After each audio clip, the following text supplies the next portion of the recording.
Batang may kapansanan laban sa mga aswang. Ito ang kwento ng 11 anyos na batang pilantod na apo ng isang dating tagapangalaga ng mutya na si Kaatong. Unang inalok ng gabay ng mutya ang maging tagapangalaga kay Gustin. Ngunit tinanggihan niya ito.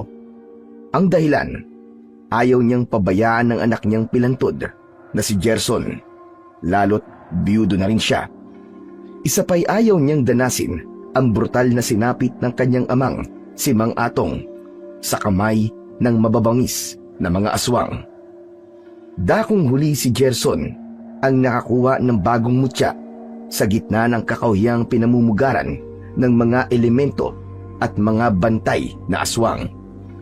Mababangis ang mga aswang na pula.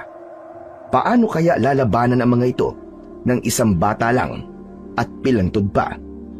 Ang isa pang problema, isang antingero pa na may kaalaman sa itim na kapangyarihan ang nakipag-alyansa sa mga pulang aswang.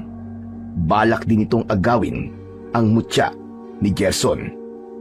Magtatagumpay kaya si Gerson sa tulong ng kanyang batong mutya na 2 ulo ng kobra laban sa sanib puwersa ng mga aswang at antingerong may kapangyarihang itim?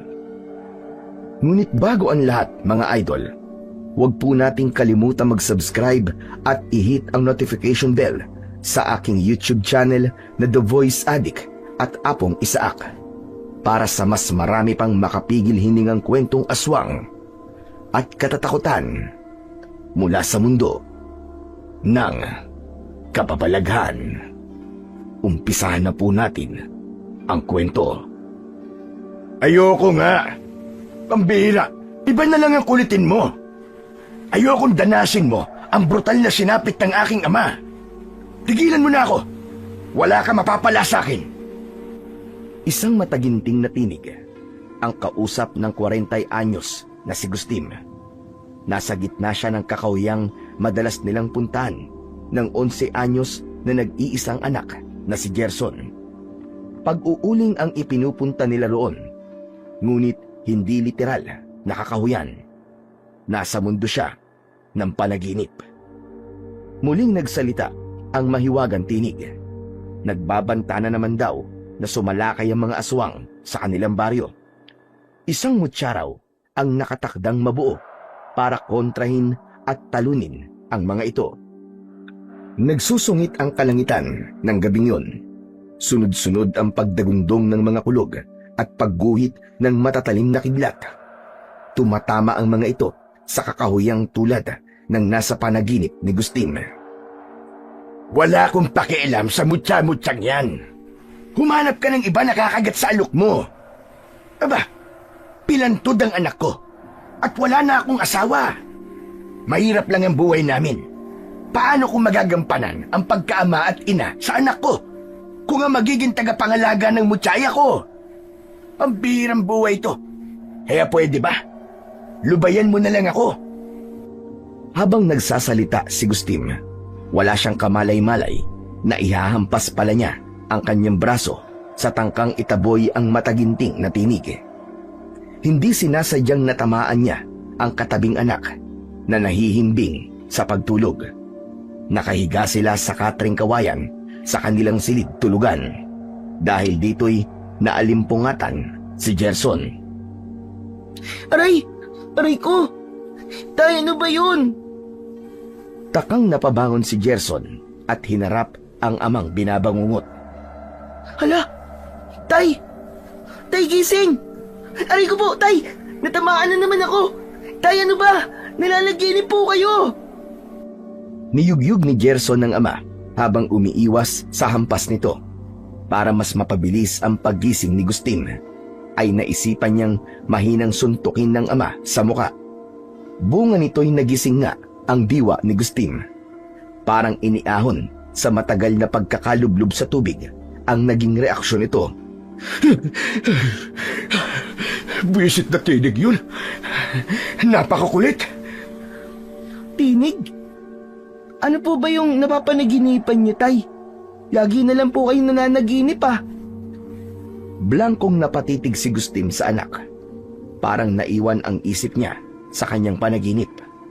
Walang ano-ano'y biglang gumuhit ang matalim na kidlat. Tumatagos ang liwanag nito sa maliliit na mga butas ng dingding ng kanilang kubo. Kasunod agad nito'y dumagundong ang malakas na kulog. Halos mapatalon sa pagkagulat si Gerson. Sumiksik ito kay Gustin. Si Gustin naman ay napakislot at biglang naalala ang nasa kanyang panaginip. Nako, heto na. Mukhang totoo nga may nabubuong mutya ngayong gabi. Pero hindi. Wala akong pakialam sa mutyang yun. Mas matalim ang sumunod na gumuhit na kidlat. Kumuntikan pang tamaan ang kanilang kubo. Ang kabuntot namang kulog ay sobrang lakas, parang sumabog na granada. Diyos ko po, ang lakas ng kulog! Tay, natatakot po ako. Parang galit na galit po sa atin ng langit ah. May kasalanan po ba tayo, Tay? May ginawa ka po bang masama? Kaya ganito? Sandaling niyakap ni Mang Gustin ang anak habang parang may malalim na iniisip. Wala, anak.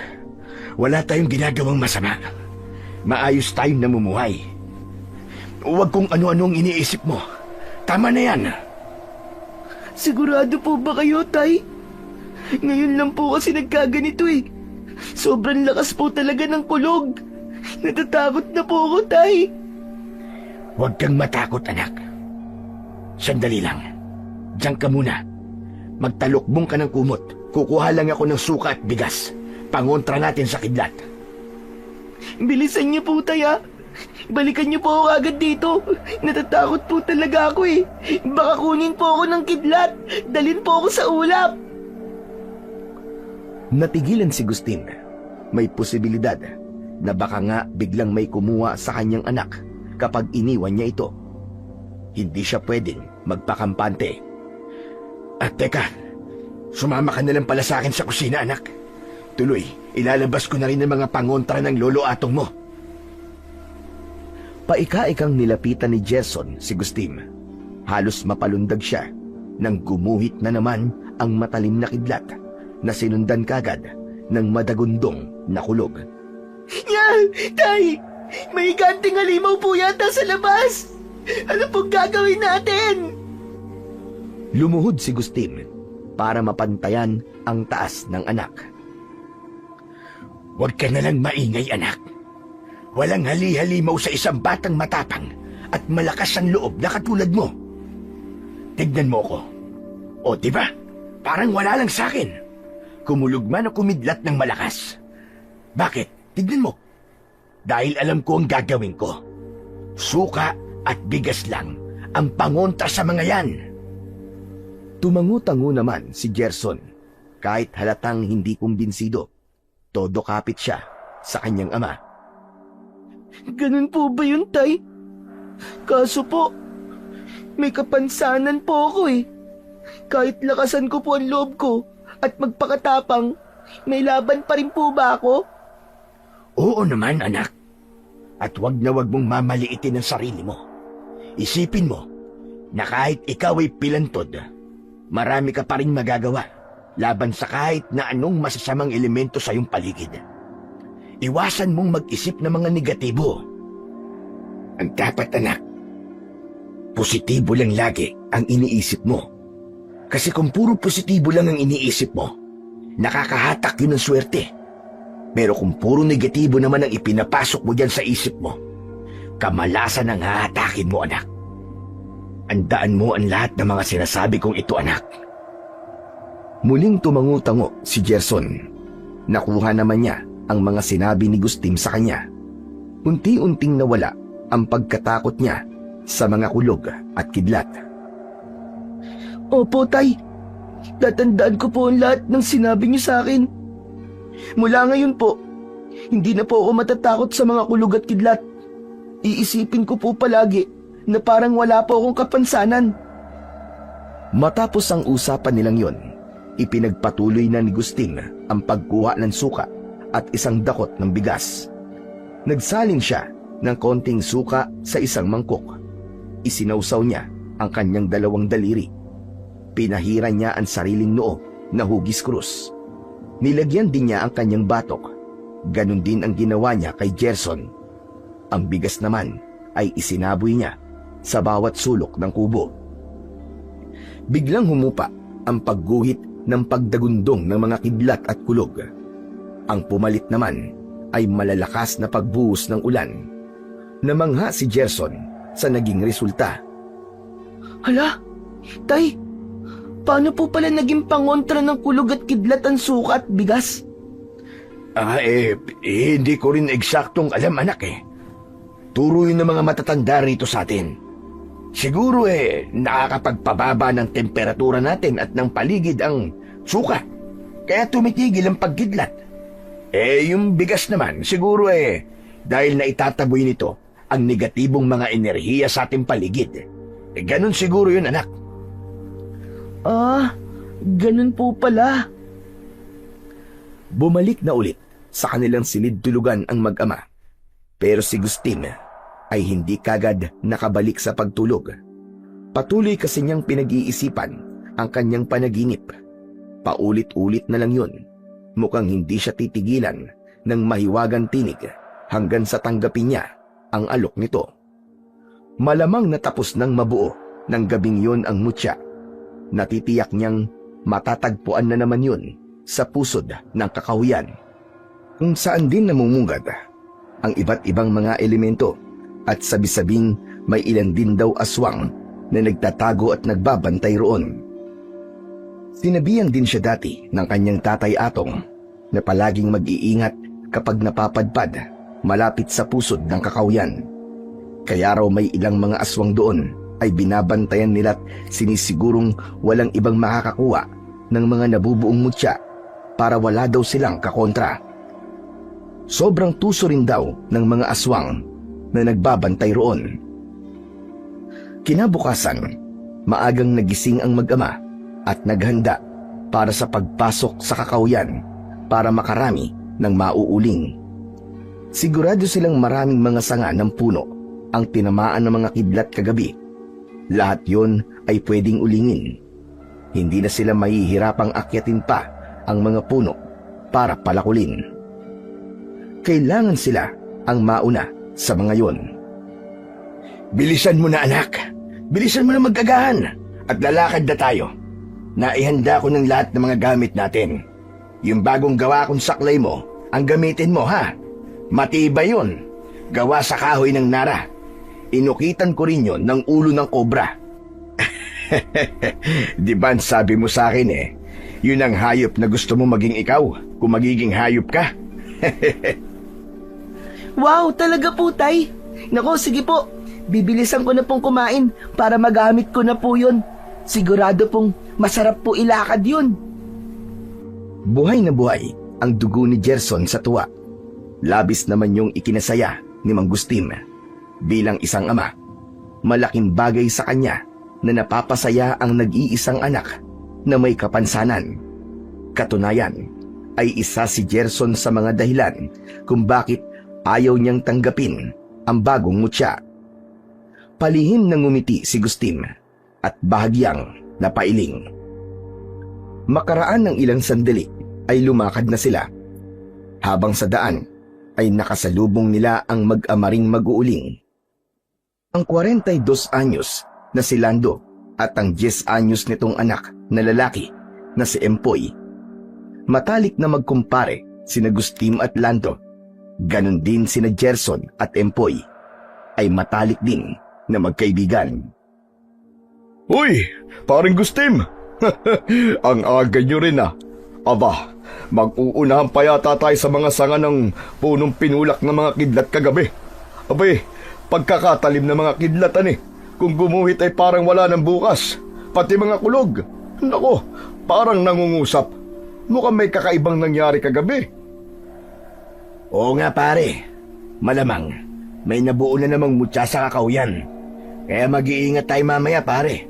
Hindi tayo dapat mapadpad sa pusod ng kakahuyan. Abay, mahirap na. Aba, pare, talagang hindi kami papasok doon, Pinagsabihan ko na nga rin to si Empoy na maraming engkanto ron at iba pang mga mababangis na nilalang. Tito Gustim, sinabihan niyo rin po ba si Gerson? Pasimpleng nilingon ni Gustim ang anak na tila nalilito naman sa kanilang usapan. Oo naman, Empoy. Palagi kong bilin yun sa kanya. Saka sa kalagayan niya, hindi naman siguro siya makakapaggala sa kakahuyan. Huwag mo na lang sanang turuan. Hindi po. Sa takot ko na lang po sa gitna ng kakahuyan, malabo pong akayin ko si Gerson doon, Tito. Di ba, Gerson? Hindi naman ako madalas mag-aya sa'yo kung saan-saan. Huwag po kayong mag-alala sa amin ni Empoy, Tay. Ako po ang unang-unang magsusumbong sa inyo ni Tito Lando kapag may kalokohan po siyang naiisip. Aba, parang ako lang ang maloko ah. Ikaw rin naman ah. May tinatago ka rin kalokohan minsan. Para quits, isusumbong din kita kapag may kalokohan kang naisip. Akala mo, Gerson ah. O siya. Huwag na kayo magtalo. Basta, huwag na lang yung kalilimutan ang mga bili namin sa inyo, ha? Kahit anong mangyari, huwag niyong susubukan pumasok sa pinakagitna ng kakahuyan. Sa gilid lang tayo. Huwag din kayong lalayo sa amin. Kung may makita kayong ibang tao, sabihin niyo kaagad sa amin. Huwag kayong makikipag-usap sa kahit na kanino. Nagkakaintindihan ba tayo? Sabay na sumagot ang dalawang bata kay Lando. Si Empoy ay napapakamot pa ng ulo. Si Gerson naman ay kampante lang. O paano? Tara nang lumakad. Kailangan makarami kaagad tayo para maaga tayong makauwi. Sina Gustim at Lando ang nauuna. Sina Empoy at Gerson ay nakabuntot lamang. Habang sa daan ay kanya-kanya sila ng usapan. Kapwa nagbubulungan na sinadya para hindi sila ganong magkarinigan. Kaya nga pala, paring Gustim, tungkol kagabi. Hindi ba't ganun din ang mga kulog at kidlat nung bago nakakuha ng mutya si Tito Atong? Malamang na may nabuo na namang mutya kagabi. Sino kaya maswerteng inalok ng mutya na yun? Ikaw pare, inalok ka ba? Anak ka ng dating tagapangalaga ng isang mutya. Kaya malamang na ikaw na ang kasunod. Hindi pare, ayoko maging susunod na tagapangalaga. Kahit ilang ulit akong alukin, hindi ko tatanggapin yun. Ayokong danasin ng brutal na sinapit ni Tay. Isa pa, may kapansanan ng anak ko at wala na ang aking asawa. Hindi ko pababayaan ang aking anak, pare. Kung ganun pala, talagang nakatanggap ka ng alok ng mutya. Mahalagang papel yon, pare. Kung tatanggihan mo, sayang naman. Kung ako lang yon, aba, kukunin ko na. Kaso, hindi yata basta-basta kung pumili ng aalokin ng mutya eh. Tingin ko kulang ako sa mga kwalifikasyon. Mahalagang papel, pare, na palagi namang isa sa panganib ang buhay mo sa kamay ng mga aswang. Pang-ilan na ba si tatay na inalok pero nabiguri naman? Pero hindi naman ibig sabihin nun, pare, na magiging katulad nila ang kapalaran mo. Iba-iba ang mga mutya. Iba-iba nga, pare. Pero parehas din namang mga aswang ang kalaban. Subukan mo pa rin, pare. Malay mo, ang bagong mutya ngayon ay ibang-iba sa mga nagdaang mutya. Baka sa'yo na magtatagumpay. Maaati mo bang walang tagapagtanggol ang baryo natin laban sa mga aswang? Sigurado kung simula sa araw na to ay aasahan na natin ang pabigla nilang pagsalakay. Mas maagang may tatanggap ng alok ng mutya, mas maagang makapaghahanda. Hindi ba, pare? Natigilan si Gustim sa sinabing yun ng kaibigan niyang si Lando. Malalim na napaisip. Maaatim nga ba niyang maraming mapahamak sa kanilang baryo? Pero paano naman ang anak niyang si Gerson? Hindi niya na ito gaanong matututukan. Saka paano kung puntiryahin din si Gerson ng mga aswang kapag nalaman nilang anak niya ito? Hindi niya maaatim na may mangyaring masama sa kanyang anak. Napasimangot si Gustim. Ayaw niyang nahihirapang magdesisyon. Pakiramdam niya ay iniipit siya ng dalawang mabigat na pader. Teka, pare, ay mabuti pa. Iba na lamang ang pag-usapan natin. Ayoko na muna mag-isip. Pag-uuling na lang muna ang tutukan natin. Bahala na muna ang mutyang maghanap ng ibang maaalok. Hindi lang naman siguro akong karapat dapat maging bagong tagapangalaga eh. Natitiyak ko, marami pang iba riyan. Ikaw ang bahala, pare. Wala naman akong magagawa kung tatanggihan mo ang isang importanteng alok. Sana lang hindi mo pagsisiyan sa bandang huli. Lihim na napaismid si Mangustin. Samantala ay medyo hindi nalalayo ang pinag-uusapan ni na Gerson at Empoy.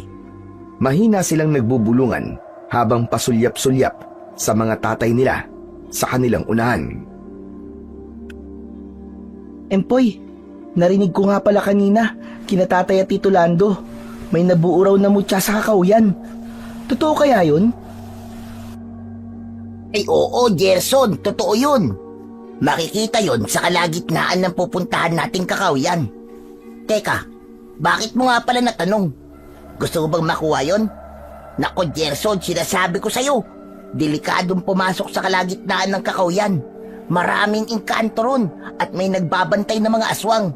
Mahirap makuha yun, lalo na ng katulad lang natin ng mga bata. Pero paano, Empoy, kung hindi naman pala totoo na may engkanto at mga aswang doon? Eh di sana, maraming nagpupunta ngayon doon sa gitna ng kakauyan para hanapin yung mutya. Oo nga no. Saka naisip ko lang, paano kaya ang magkaroon ng mutya, no? Maganda kaya? Hoy, hindi po kung sino-sino lang ang nakakakuha ng mutya, baka akalain mo. Sabi ni tatay, bihira lang daw silang pumili ng bata. Saka kung pipili sila ng bata, hindi siguro ng tulad mo, yung walang kapansanan ng pipiliin nila. Parang nasaktan si Gerson sa sinabi na yon ni Empoy. Hindi niya naitago ang pagsimangot, pero naalala niya bigla ang bilin ng kanyang itay kagabi. Dahil dito, inalis niya sa isip ang pagkadismaya. Hindi ako naniniwala, Empoy, na ayaw nila sa may kapansanang katulad ko. Tsaka, mas ayaw naman siguro nila yung batang wala ngang kapansanan, pero duwag naman, mahina ang isip at makasarili. Yung mga ganun, kahit may kapansanan, basta mabuting bata, matapang at marami pang nakatagong magagandang ugali, pipiliin pa rin siguro nila. Pwede, pero hindi ko alam kung matatawa ba ako kung ikaw ang mapipili. Pero dahil kaibigan kita, matutuwa siguro ako. Saka teka, nakapanaginip ka ba ng tungkol sa mutya? Hindi. Bakit naman? Sabi kasi sa akin ni tatay, malalaman mo raw na ikaw ang napili kapag nakausap mo sa panaginip mo ang boses daw ng mutya. Ganon daw nangyari nun kay Lolo Atong bago niya nakuha ang mutya sa gitna ng kakahuyan. Kaso naman, wala akong panaginip na ganun Eh ikaw ba? Wala rin. Ibig sabihin, kahit sino sa ating dalawa, walang pinili. Kaya wag na tayong umasa. Napakibit balikat si Gerson sa tinuran ni Empoy. Nalungkot siya. Ano pa nga ba? Pero ano kaya ang itsura ng mutya, no? Nakakita ka na ba ng ganun? Hindi pa nga rin Gusto ko rin makakita ng mutya. Pagkakaalam ko kasi, sabi ni tatay, iba-iba raw ang hugis at kulay ng mga mutya. Yung iba raw ay bato. Yung iba naman, pangil o kaya sungay ng isang hayop. At saka marami pang iba. Sana makakita ako ng kahit isang mutya lang. Gusto kong maging tagapagtanggol ng mga naaapi.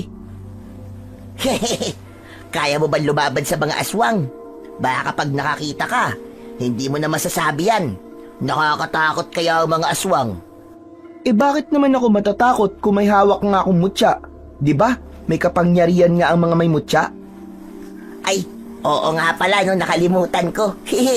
Pero nakakatakot pa rin lumaban sa mga aswang, ano ka? Baka tumakbo ka lang kapag nakita mo na ang itsura nila. Ewan, hindi ko masasabi. Saka, tignan mo nga, paano ako makakatakbo na ganito ako? Pilantod ako. Natawa si Empoy. Nagtatakang napasulyap tuloy sa banda nila, sina Lando at Gustin. Oo nga pala, no? Pilantod ka. Hindi ko naisip yun, Maasim na napangiti si Gerson sa pagtawa na yon ni Empoy. Grabe siya sa akin, no? Tumawa ka talaga. Siguro, kapag may nakasalubong tayong aswang, kakakaripas ka kagad ng takbo at iiwan mo ko. Nako, hindi ah. Kaya nga mag-iingat tayo mamaya para hindi mangyari yon. Kaya ikaw, wag na wag kang maliligaw dun sa gubat ha. Pabigla-bigla ka pa naman kung may maisip kang gawin ay hindi ka na nagpapaalam. Mamataan kita mamaya. Wag ka lang sana magtatago. Subukan mo at hindi mo na ulit kami makikita. Gusto mo ba yun? May mangyayaring masama sa'yo? Umiling-iling si Gerson na sinabayan ng pagkibit balikat. Siyempre hindi. Malulungkot si tatay kapag may nangyaring masama sa akin. Ayokong malungkot siya. Mabuti naman kung ganun. Kaya sobrang mag-iingat tayo mamaya, ha? At sa wakas ay nakarating na rin sila sa kakahuyan. Bungad pa lang ay nakakita na sila ng malalaking sanga ng mga puno na bumagsak sa damuhan. Agad silang lumapit sa mga ito at sinimulan kagad ang trabaho. Sama-sama na silang lahat at maghahatian na lang sa lahat ng mauuling. Sabi ko na nga ba't maraming pinulak ang mga kidlat Bungad pa lang to Mukhang tiba-tiba tayo ngayong araw, paring Gustim. Siya nga pare. Kaya doble sipag tayo ngayon para doble rin nakita. Teka lang po. Siya nga pala, tay. Tito Gustim, bago po tayo mag-umpisa, magtabi-tabi po muna tayo. Baka kahit po rito ay may mga ligaw po na engkanto Baka matamaan po natin o magambala. Oo nga naman. Tama ka, anak. Bakit nga ba hindi natin yung ginagawa madalas tuwing nagpupunta tayo rito? Mula ngayon, ay gagawin na natin to palagi. Nagkanya-kanyang tabi-tabi po sila sa paligid bago sinimulan ang kanilang mga toka. Pero una muna ay nagtayo sila ng isang tent na yari sa mga sanga at malalapad na mga dahon. Naging sobrang abala nila ng umagang yun. Tulong-tulong sila sa paghahakot at pagpirapiraso ng mga sanga ng kahoy at sa paggawa ng malaking hukay sa lupa kung saan nila susunugin ang mga ito. Nang nasa kalagitnaan na sila ng pagsusunog, bigla ay nakaramdam si Gerson ng tawag ng kalikasan. Kinalabit niya si Empoy. Empoy, samahan mo nga muna ako saglit. Natatai kasi ako O sige, saglit lang. Magpapaalam tayo kina Itay. Pinigilan ni Gerson si Empoy. Hinila na niya ang kamay nito. Wag na, Empoy. Taing-taing na talaga ako Saglit lang naman tayo. Doon lang tayo sa talayban doon Teka, may kukunin lang ako, Gerson. Kinuha ni Empoy ang lingkaw na ginagamit sa pagputol ng mabababang mga talahib kaninang naglinis sila sa gagawing hukay. Ito, lingkaw. Baka kasi may ahas sa banda ron. Saka sabi ni tatay, takot din daw dito mga aswang para hindi nila tayo lapitan. Hindi nga gaanong lumayo ang dalawa mula sa abalang sina Lando at Gustim. Hindi sila namalayan ng mga ito. Sa talahiban, patagong nagbawas si Gerson. Ano, Gerson? Tumatay ka na ba riyan? Dalian mo Kung may mangyari sa riyan, sabihan mo lang ako kaya sumigaw ka. Oo, alam ko ang gagawin ko. Ang ingay mo naman Relax ka lang dyan. Magbantay ka lang dyan. Hindi ako makakonsentrate Walang ano-ano nang tapos na si Gerson. Pagkataas niya ng kanyang salawal ay nakarinig siya ng sunod-sunod na kaluskos. Lumingalinga siya sa kanyang paligid. Pagpaling niya sa isang banda, nakakita siya ng puti at itim na mga usok na hugis ahas. Nag-uunahan sa paggapang ang mga ito sa damuhan. Ha?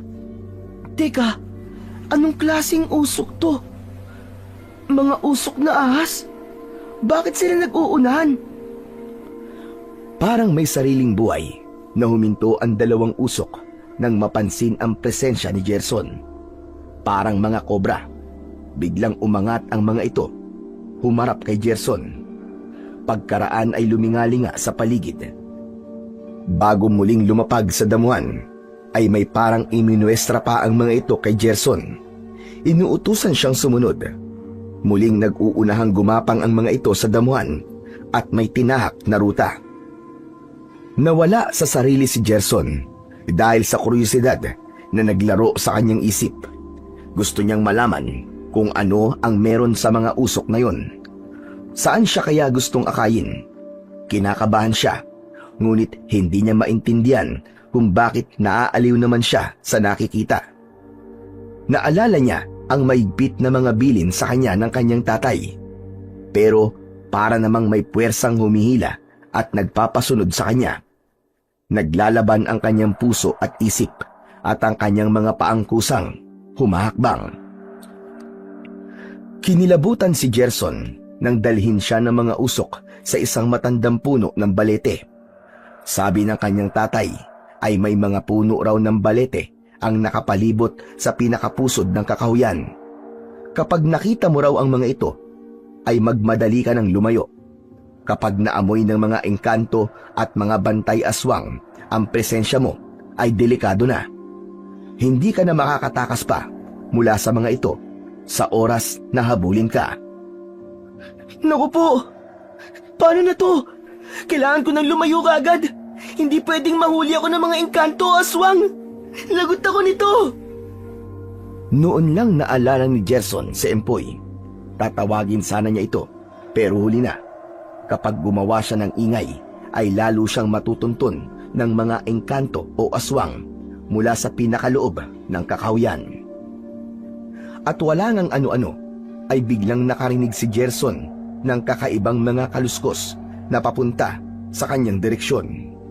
Kinilabutan siya. Naku, ayan na sila. Lagot na talaga ako. Anong gagawin ko? Hindi ako makakatakbo ah. Naku, kailangan ko magtago. Saan? Saan kaya? Habang natataranta si Gerson kung ano ang gagawin, bigla ay inakay siya ng puti at itim na mga usok na gumagapang sa damuhan. Sumiksik ang mga ito sa malapad na katawan ng puno. Napansin ni Gerson ang malaking uka sa pagitan ng mga ugat ng balete. Kung sisiksik siya rito'y magkakasya siya. Nang makita ni Gerson na may paparating na dalawang parang sinaunang mga tao na may mapupulang mga mata, ay wala na siyang nagawa kundi ang sumiksik sa uka. Nang tangkaing lumapit ng dalawang nilalang na yon na tila may hinahanap, ay napansin ni Gerson na humarang at tumakip sa harap niya ang dalawang usok. Nagsanib ang mga ito at naging kakulay ng puno ng balete. Narinig ni Gerson ang naging usapan ng dalawang nakakatakot na nilalang. Masangsang ang amoy ng mga ito na hindi maipaliwanag. Umatungal at sumigasing ang mga ito. Kasunod nito'y siningot-singhot ng mga ito ang paligid. Hinahanap ang binanggit ng mga itong sariwang amoy daw ng dugo ng isang bata. Suwerte raw nila kapag nahuli nila ang naligaw na batang yun. Paghahatian daw nila ito. Noon din ay alam na ni Gerson na mga bantay aswang ang mga yon. Binundol siya ng kaba ng sandaling yun. Todo takip siya ng kanyang bibig at ilong para mapigilan ang tunog ng malakas na paghinga, pati na ang mapaungol. Kapag sobrang natatakot kasi, ay napapaungol siya. Iniiwasan niya yung mangyari. Samantala, sa kinaroroonan naman ni Empoy. Gerson? Gerson, tagal mo naman, tapos ka na ba riyan? Gerson! Hoy! Ano ba, sumagot ka naman. Kung tapos ka na, lumabas ka na riyan. Bumalik na tayo sa tent, tara na! Hinintay ni Empoy na sumagot si Gerson. Ngunit makaraan ng ilang sandali ay walang sumasagot. Kaya naman, nagtaka na siya. Gerson? Gerson, hoy! Lumabas ka na riyan! Hindi ako nakikipagbiruan, ha? Lumabas ka na, tara na! Inabahan na si Empoy nang wala pa ring Gerson na sumasagot.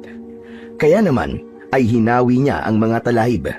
Laking gulat niya nang hindi niya makita sa tabi-tabi si Gerson.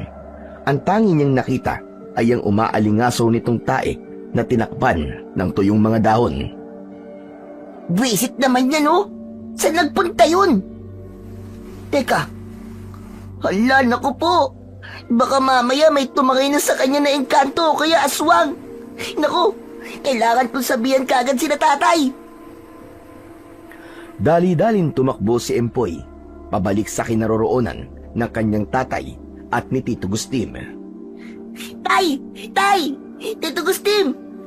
Si Gerson po nawawala! Naalarma roon sina Lando at Gustim, parehong patakbong napalapit kay Empoy. Ano anak? Si Gerson nawawala. Paano? Saan ba kasi kayo nagpunta? Inamahan ko lang po siya tumae doon sa talayban eh. Tapos tinatawag ko po siya, di na po siya sumasagot. Nang tignan ko po, wala na po siya ron. Binalingan ni Lando si Gustim. Parang siya pa ang mas apektado sa kanilang magkumpare. Naku pare, kailangan natin hanapin kagad ang anak mo. Mukhang pinaglaruan siya ng mga gumagalang engkanto. Yan na nga ba't sinasabi ko eh. Pero nagtabi-tabi po naman tayo kanina. Baka bantay aswang ang nakatsyempo sa kanya. Agad na kumilos si Gustim para hanapin ang nawawalang anak. Isinukbit sa kanyang bewang ang kahit na anong sandatang magagamit. Pati si Lando ay napasunod at napagaya rin. Tara na pare, hindi pwedeng makuha ng mga engkanto o bantay aswang ang anak ko. Hindi ako makakapayag na may mangyaring masama sa kanya. Tinanong ni Gustim si Empoy kung nasang banda sila kanina ni Gerson. Pagkaturo ni Empoy ay agad nilang pinuntahan at sinimulang maghanap. Gaano katagal nang nawawala si Gerson, Empoy? Hindi pa naman po ganong katagal, Tito.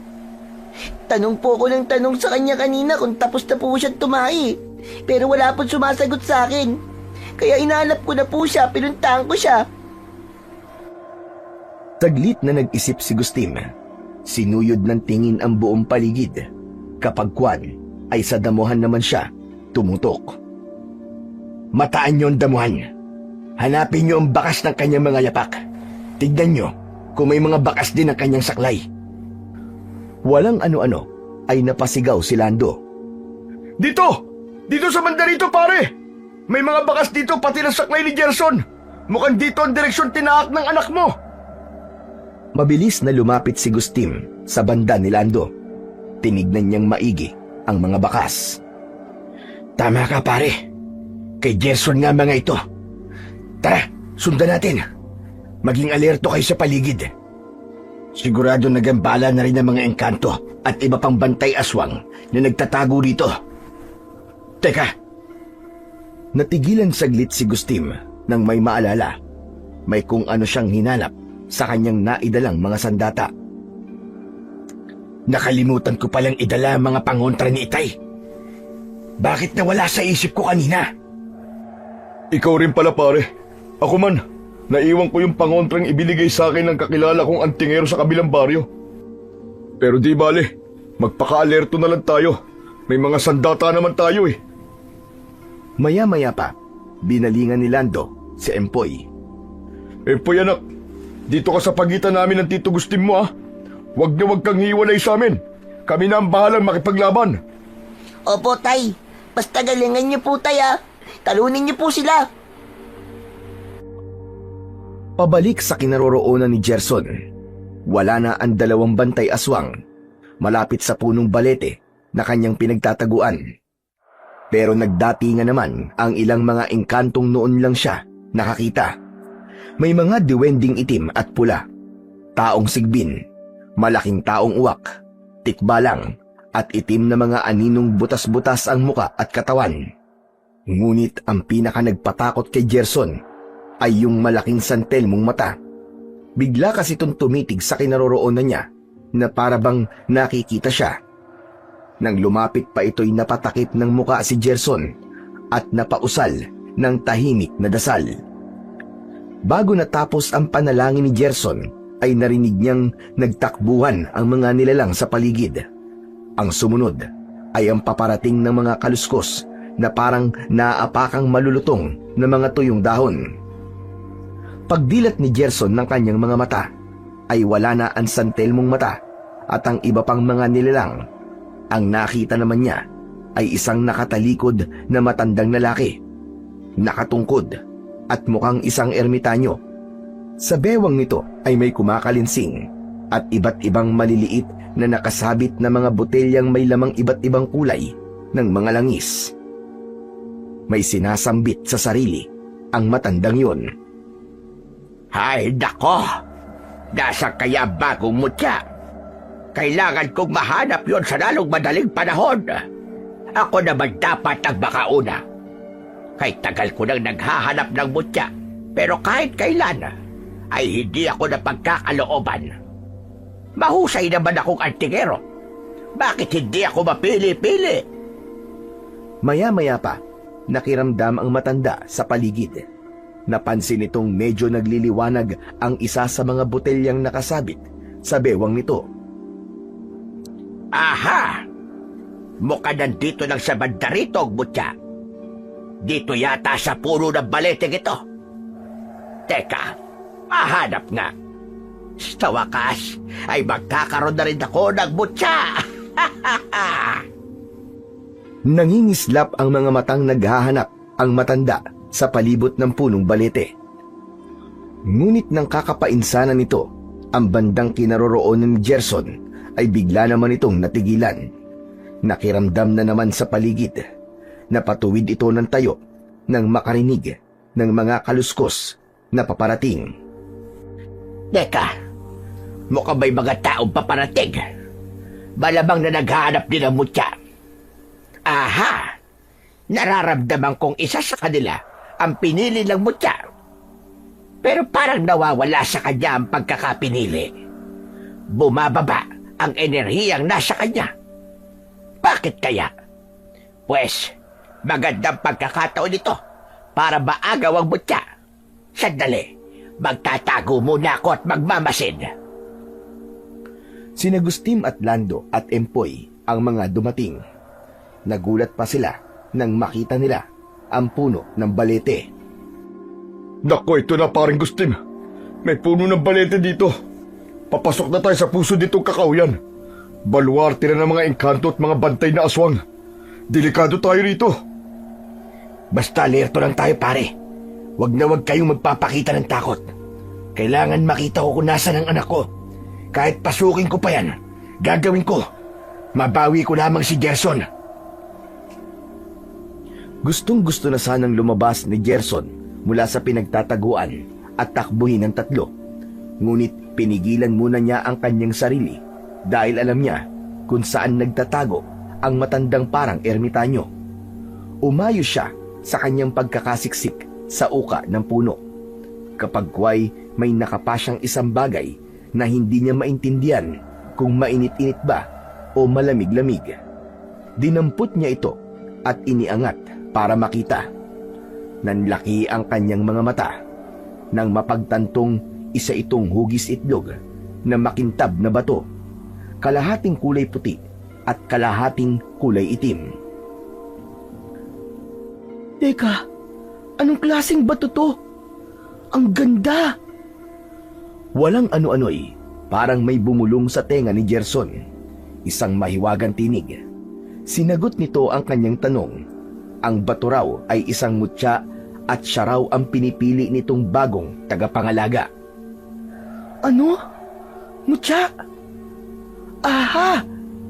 Parang ito yata ang mutyang hinahanap ng matandang yun.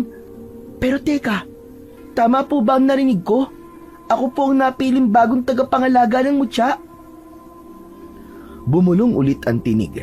Ayon dito, siya nga raw ang napili. Pero, bakit po ako? Napakabata ko pa po.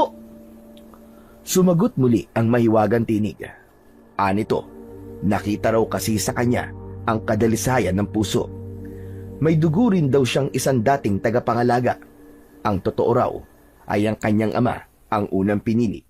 Ngunit tinatanggihan nito dahil sa kanya. Kaya minabuti raw nitong siya na lamang ang piliin. Nagpakilala ang tinig na siya raw ang espiritong gabay ng mutya. Oras na tanggapin daw niya ang mutya ay sasanib daw ito kay Gerson. Mag-aalinlangan sana si Gerson na tanggapin ng mutya dahil baka hindi niya kayang gampanan. Pero naisip niya bigla ang payo ng kanyang tatay Gustin na huwag mag-isip ng negatibo sa kanyang sarili. Dapat ay positibo lang. Kaya naman ay naisip niyang kung pinili mismo siya ng espiritu ng mutya, ibig sabihin ay alam nitong kaya niyang maging tagapangalaga. Napasulyap si Gerson sa banda ng kanyang tatay Gustin na noon ay labis na ang pag-aalala sa paghahanap sa kanya. Mangyak-ngiyak na rin ito. Ganon din si Nalando at Empoy. Nang makita rin niya ang matandang nagtatago sa makapal na mga halamanan na nag-aabang sa mutya, ay nakabuo na siya ng desisyon. Sige po, tinatanggap ko na pong maging tagapangalaga. Ayoko po mapunta sa matandang yun ng mutya. Mukha po siyang masama eh. Sukat nun din, biglang naramdaman ni Gerson na parang may enerhiyang nahihigop ang kanyang katawan. Unay malamig na enerhiya at sinundan kagad ng mainit na enerhiya. Teka, ano nangyayari sa akin? Unti-unting nag-iba ang hugis ng mga mata ni Gerson. Naging parang sa makamandag na ahas. Ang isa'y kulay puti, ang isa naman ay kulay makinang na itim. Saglit lang yun, pero agad ding bumalik sa dati. Matapos mahigop lahat ni Gerson ang mga enerhiya, dahil sa pagsanib ng espiritu ng mutya, ay narinig niya sa kanyang isip ang tinig nito. Wika nito'y sa wakas, siya na raw ang tagapangalaga ng mutya ng 2 ulo ng kobra. Isang lubhang makapangyarihang mutya. Nasa kanya na raw ang enerhiya at talino ng itim at puting kobra. 10 ng kanilang espesyal na mga abilidad. Mutya ng 2 ulo ng kobra? Yun po ba yung 2 parang usok na nakita ko kanina? Saad ng tinig ay yun nga raw, mga espiritu ng 2 matatapang na kobra na tinamaan ng mga kidlat ng nagdaang gabi. Maglalaban daw sana ang mga ito, pero natsyempuan naman ng mga kidlat, at nang mabuo raw ang mutyay, ito raw ang ipinadalang espiritong gabay. Ganun po pala. Saka, alam mo po bang ahas ang paborito kong hayop na gusto kong maging kung magiging hayop po ko? Kaya tamang-tama po sa akin tong mutya ng kobra. Walang ano-ano'y natigilan si Gerson sa masiglang pagbibida. Paano'y napansin niyang may pulbos na itim na isinasaboy ang nagtatagong matanda. Para rin itong may ibinubulong habang nakakaloko ang pagkakangising nakatingin sa banda ni Agustin, Lando at Empoy. Ang sumunod na nangyari ay nagpakaba kay Gerson. Nakarinig siya ng kakaibang mga kaluskos at ugong na parabang papunta sa direksyon ng kanyang itay at ni Nalando at Empoy. Parang resulta ng ginawa ng matanda. Maya-maya pa, naglitawan ang iba't ibang mga engkanto at mga bantay aswang na kahit umaga ay nakapag-anyong aswang. Ang itsura ng mga ito ay sobrang nakakatakot. Pulang-pula ang dilat na mga mata. Malangis na nakakadiri ang mapupulang mga balat. Sobrang buwaghag ang mga buhok. Mauumbok ang mga bunganga dahil sa nakausling mga pangil. Mahaba ang mga bias at ang mga daliri sa mga kamay at paa ay may pagkakatulis at pagkakaitim na mga kuko. Galit na galit at kanya-kanyang atungal ang mga nilalang na yon habang nakatitig at sinisimulang palibutan ang nabigla namang sina Agustin, Lando at Empoy. Nyay! Mga engkanto at mga aswang, tay! Tito Gustin! Ano na pong gagawin natin? Mamamatay tayo dito! Takot na sumisiksik si Empoy sa ama niyang si Lando. Anak ng putya! Ito na nga ba sinasabi ko? Nalintikan na tayo parang Gustin. Naglabasan na nga sila. Kakayanin ba natin sila? Hindi ko alam pare kung kakayanin natin sila. Pero ganito mapapalaban din tayo, ay kailangan natin mag-isip ng paraan kung paano natin sila maiisahan. Ihanda mo na mga sandata mo, pare. Magtalikuran tayo. Sa gitna natin si Empoy. Ito na sinasabi ko, pare. Kung tinanggap mo kagad ang alok na mutya, malamang ginagabayan ka na ngayon para matalo sila. Kaso tinanggihan mo eh. Teka, pare. Parang may nararamdaman akong kakaibang enerhiya sa paligid. Naramdaman ko na to dati. Mukhang may nakakuha na sa bagong mutya. Ha? Paano mo nararamdaman, pare? Sigurado ka ba? Oo, pare. Sigurado. 100%. Ramdam na ramdam ko talaga ang enerhiya ng mutya. Nasa malapit lang sa atin. Siguro'y naroon mismo sa may puno ng balete.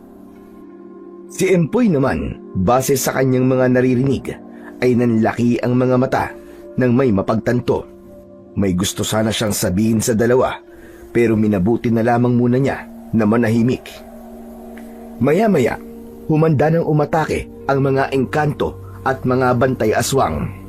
Ngunit bago pa man makalapit ang mga ito, ay may ibinulong kagad kay Gerson ang espiritong gabay. Ano? Paano ko palalabasin ang enerhiya ng mutya? Inutusan ng espiritong gabay si Gerson na mag-concentrate at ramdamin ang mga enerhiyang nasa kanyang mutya. Kung sino man daw ang mauna, ay siya ang palalabasin niya. Utusan lang daw niya sa kanyang isip habang mariin ang pagkakahawak sa batong mutya. Ganun nga ang ginawa ni Gerson. Ang una niyang naramdaman ay ang mainit na enerhiya ng espiritu ng puting kobra.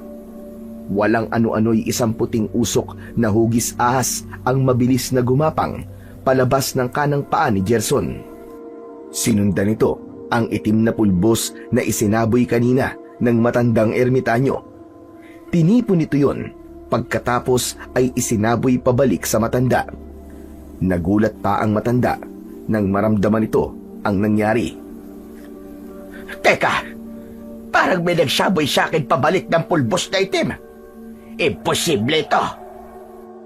Napaatras ang matanda nang mapansin itong iniwanan ng mga engkanto at mga bantay aswang ang nagtatakang sina Agustin, Lando at Empoy at bumuelta papunta sa direksyon ng matanda. Ano nangyari, paring Gustim? Bigla nila tayong iniwasan. Hindi ko rin alam, pare. Palagay ko'y may nagpapagana na ng bagong mutya. Nandito lang siya sa paligid. Ramdam na ramdam ko, pare. Naku, sana nga, pare. Kung ganun, ay samantalahin na nating hanapin si Gerson. Si Empoy naman ay may minamataan sa puno ng balete. Nooy unti-unti nang nakakalabas si Gerson mula sa pinagtataguan. Ang harang kasing nilikha ng mga espiritu ng dalawang kobra ay nawala na mula nang makuha niya at tanggapin ang batong mutya. Si Gerson! Hala, Tay! Tito Agustin! Tignan nyo! Si Gerson po yata yun! Asan, anak? Asan si Gerson? Ayun po, sa may puno po ng balete. Lumabas po siya mula sa uka. Tara po, tulungan po natin siya. Agad na mataan ni Gustim ang kinaroroonan ng kanyang anak. Unay nakadama siya ng tuwa, pero agad na palitan ng pagdududa. Napansin kasi niya na hindi ginagamit ni Gerson ang bagong gawa niyang saklay. Sandali, paring Lando. Huwag niyo munang lalapitan si Gerson. Baka hindi yan ang anak ko. Paano po hindi siya si Gerson, Tito? Tignan niyo po maigi. May hawak po siya sa saklay. Siya po yun, sigurado ako. Napansin niyo bang hindi na siya ika-ika kung maglakad? Saka bakit lumalabas siya sa puno ng balete? Baka engkanto lang yan na ginayang itsura ng anak ko. Siya nga, pare. Pero paano kung si Gerson talaga yan? Hintayin muna nating mapansin niya tayo. Kilala ko kung paano gumawi ang anak ko kapag nakikita niya ako. Doon ko malalaman kung siya nga talaga yan. Nang tuluyang makalabas si Gerson sa uka, ay sinimulan na niyang maglakad papunta kina Agustin, Lando at Empoy. Noon lang din niya napansin ang kanyang paglalakad. Biglang tuwid na pala ang kanyang mga paa at ang kanyang saklay ay bit-bit na lang pala niya. Binulungan siya ng kanyang gabay na dahil daw sa enerhiya ng mutya, kaya gumaling siya. Sa labis na tuwa sa kanyang nalaman, ay pabiglang tumakbo si Gerson papunta kina Agustin. Hindi talaga niya napigilang mapasigaw. Tay! Magaling na po ang mga paa ko! Hindi na po ako pilantod! Magaling na po ako, Tay!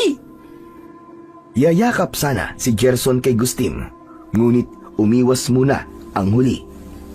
Gerson, diyan ka lang. Ikaw ba talaga yan, anak? Opo, Tay! Ako po to! Gumaling na po ang mga paa ko, kaya nakakalakad na po ako, Tay! Teka, bakit parang hindi po kayo naniniwalang ako to? Sumingit si Empoy.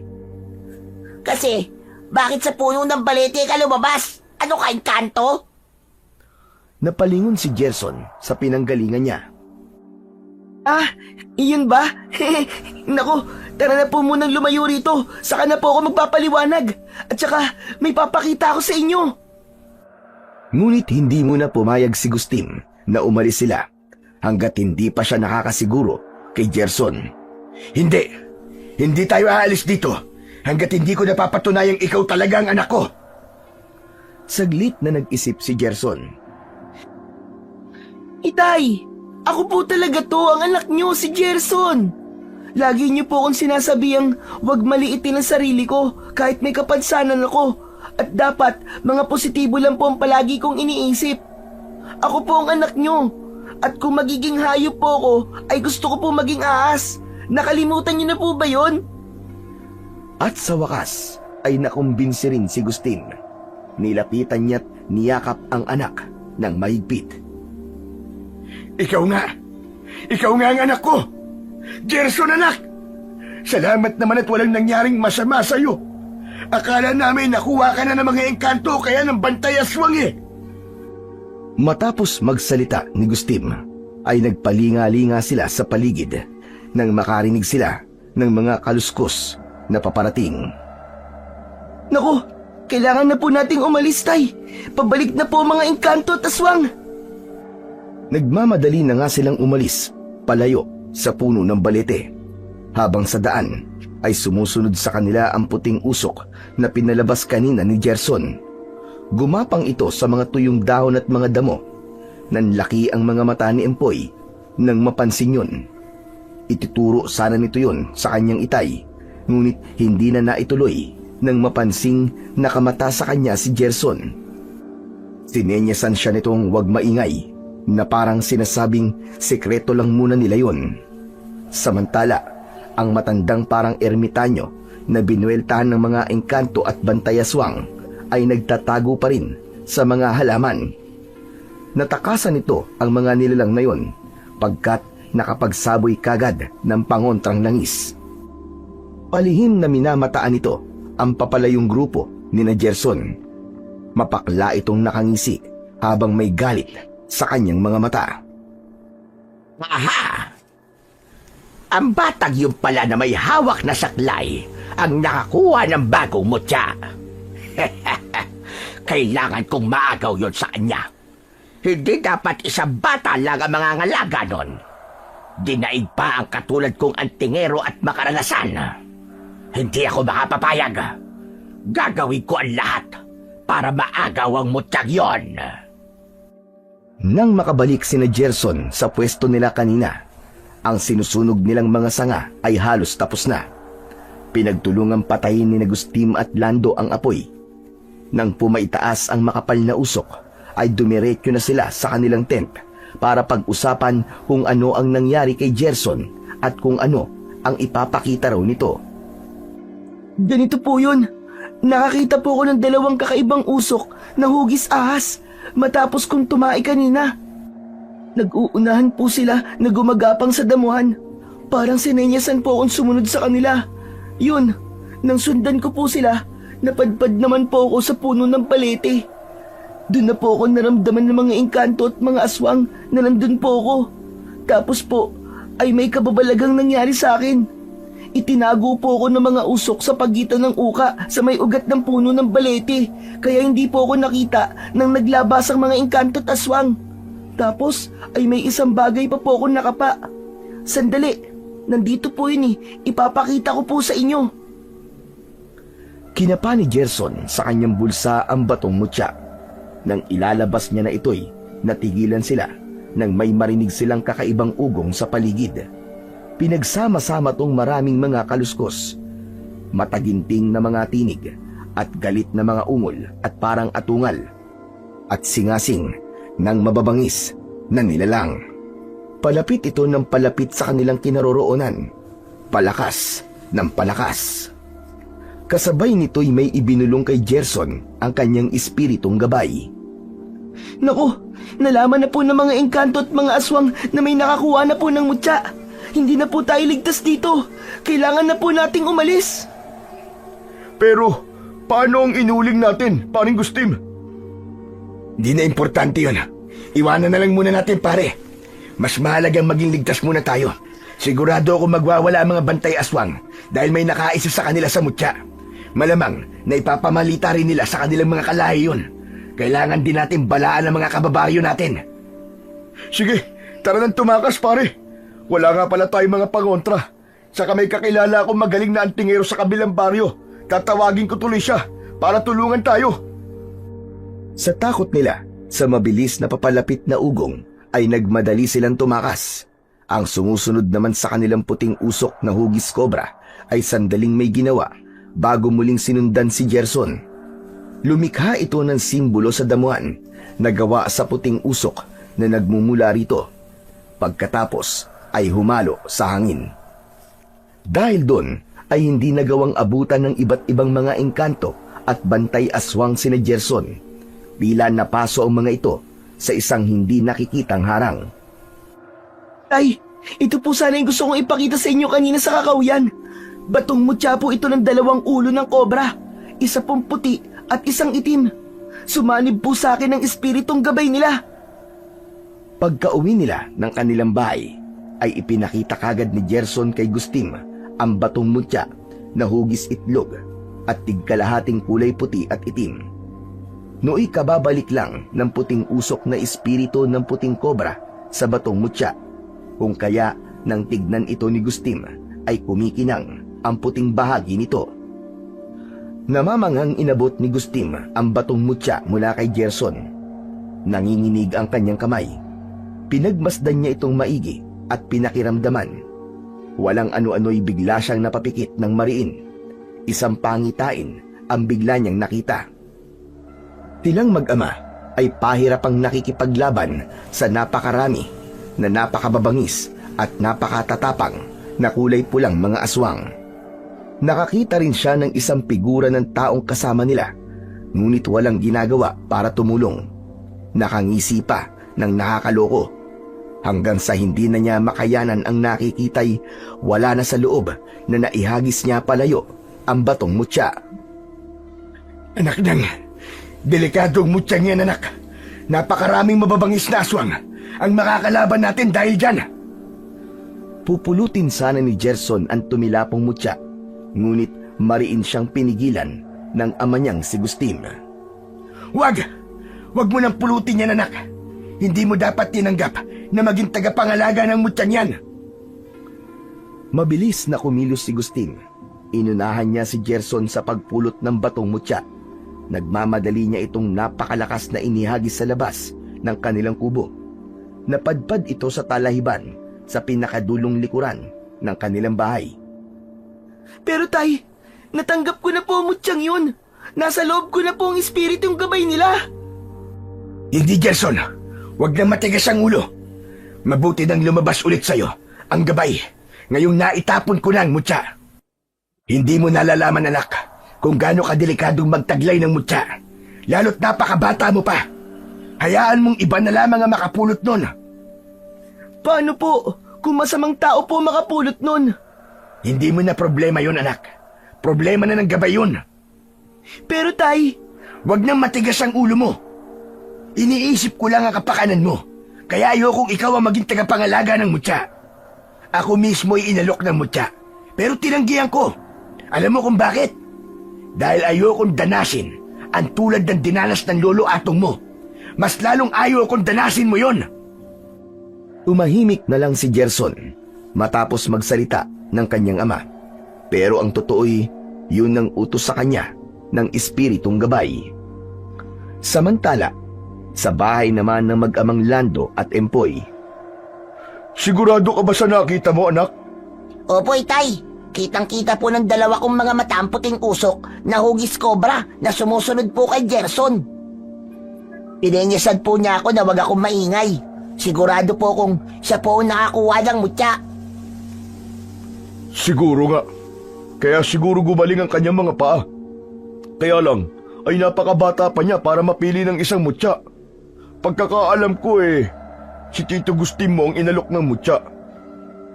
Nakaw, mukhang kailangan kong makausap ang kakilala kong antingero sa baryo Inanama, anak.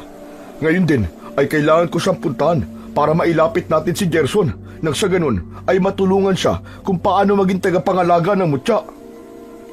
Sasama po ako sa inyo, tay. agad na lumakad ang mag-ama. Dahil kabilang baryo lang naman ang Inanama mula sa baryo Cosby, hindi naman nagtagal ay nakarating kagad sila sa bahay ng tinutukoy ni Lando na kakilalang matandang antingero. Nooy papahapon na. Oh, Lando! Kadalaw ka! Kailangan mo na naman ba ng mga pangontra? Abay, kailan lang kabibigay ko lang sa'yo ng ilang pangontra? Huwag mo sabihin, may nakainkwentro ka na namang aswang sa kakahuyan. Hindi po pangontra ang pakay ko, Kamitoy. Nangyari may nakakuha po ng mutya at isang bata lang ang nakakuha nito. Si Gerson po, yung anak ni paring Gustim. Bale, apo po ni Kaatong na dati rin nagtataglay ng mutya. Oo, Lando. Alam ko ang batang yon ang nakakuha. Ang totoo ay nararamdaman ko ang enerhiya ng batang yon. Ang ikinakabahala ko parang hindi pa siya karapat-dapat sa mutyang yon. Katunayan balak ko siyang puntahan ngayon para tulungang ihanda. Sigurado kong alam na ng mga engkanto at mga aswang na may nakakuha na ng mutya. Madamang agad silang sasalakay mamayang gabi at sisimulang kagad ang paghahanap at brutal na pagpatay sa nakakuha ng mutya. Hindi siya titigilan hanggat hindi siya napapatay.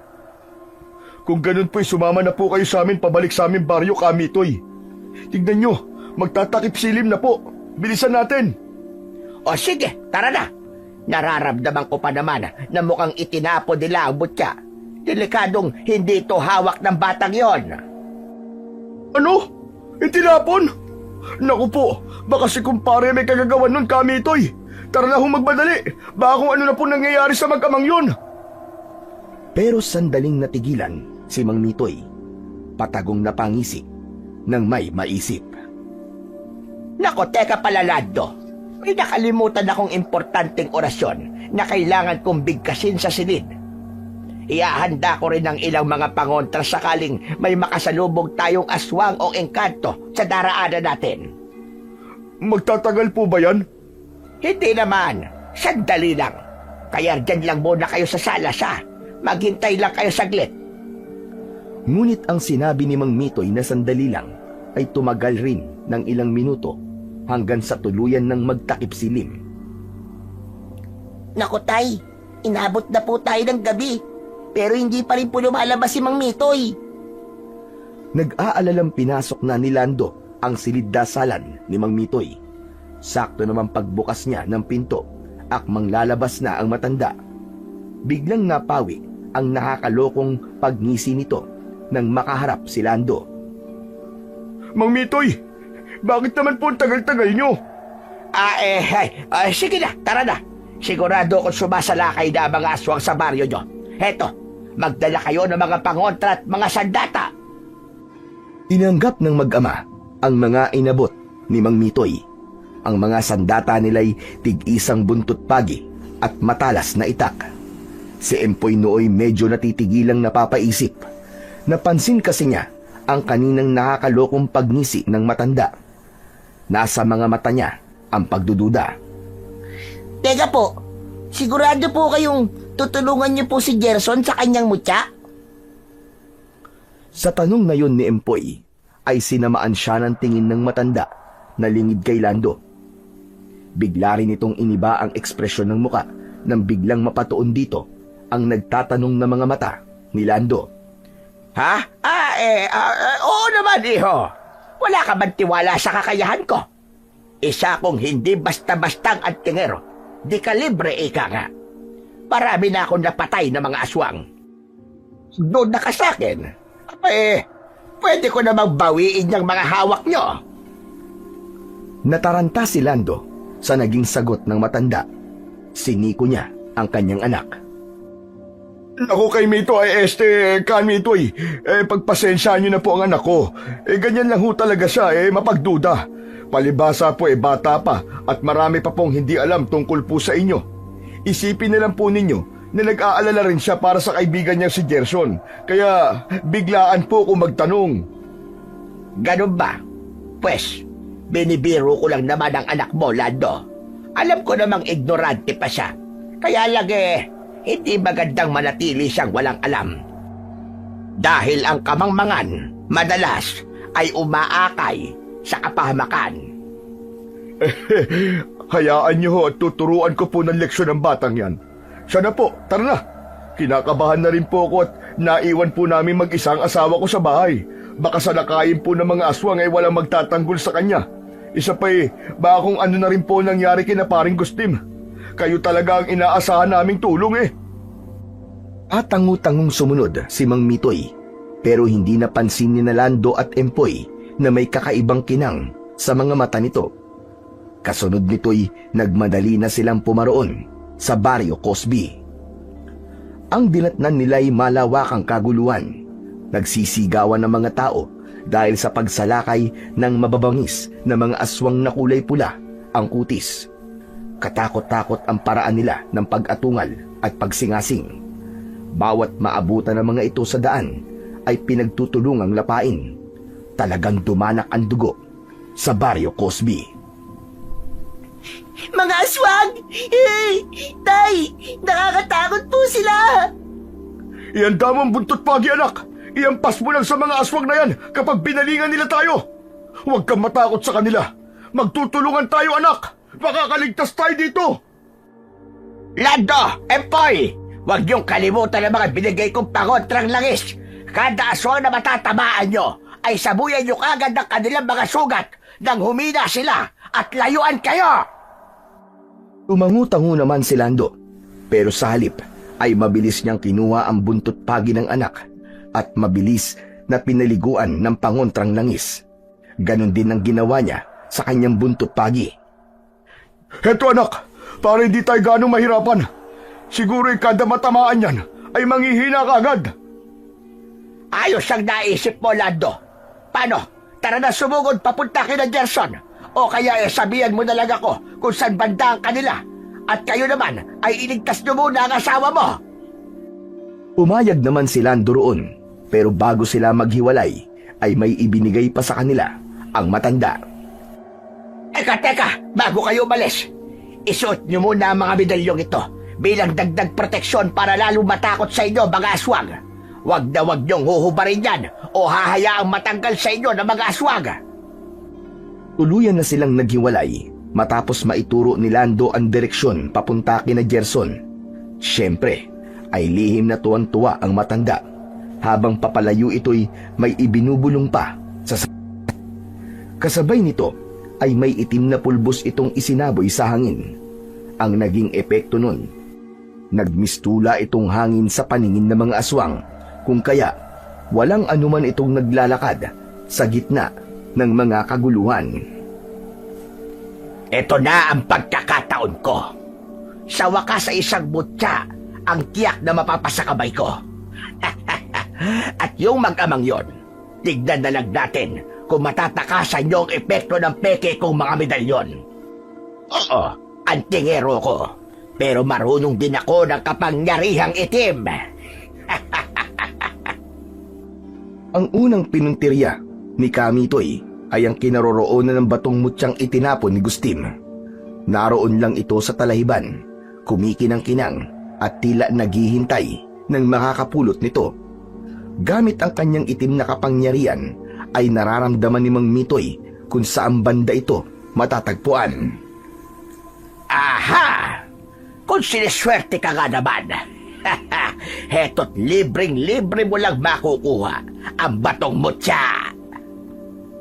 Samantala, sa kinaroroonan ng mag-amang Gustim at Gerson, kapwa sila natataranta kung ano ang gagawin nila sa biglang pagsalakay ng mga aswang sa kanilang baryo, lalo na't mukhang marami ang umaaligid sa palibot mismo ng kanilang kubo. Si Gustim ay hindi magkandatuto sa paglalabas ng mga pangontrang langis mula sa lumang baul ng yumaong amang si Mang Atong.